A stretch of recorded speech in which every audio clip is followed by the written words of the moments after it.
Assalamualaikum dan selamat pagi. Okey, hari ni aku nak tunjuk solo ride aku sambil bekerja. First tempat aku adalah di dusun Pantai Seremban. So tempat ni sangat nature babe.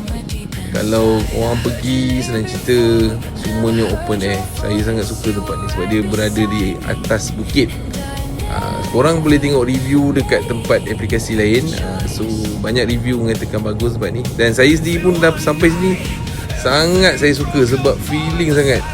Orang panggil vibe nature tu memang ada. Okey, ni perjalanan saya balik daripada dusun. Ni jalan dia, turun naik.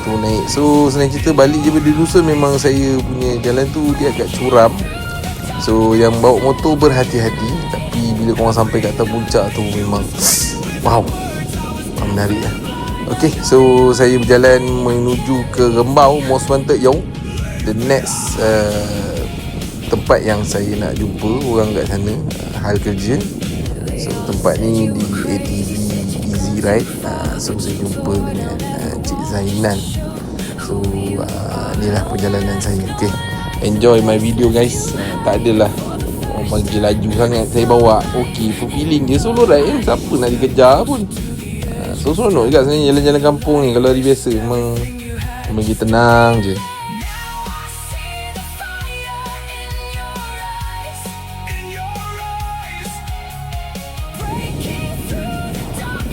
Okay, kepada siapa yang tak pernah sampai dekat area Pedas, ada satu ATV. Korang boleh jumpa dengan ATV Easy Ride punya owner. So bagi saya pun recommended juga.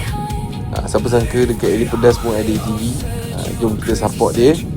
Alright, itu sajalah daripada video saya pada hari ni. InsyaAllah nanti ada video lain saya akan sampaikan lagi. Okay guys, terima kasih. Enjoy.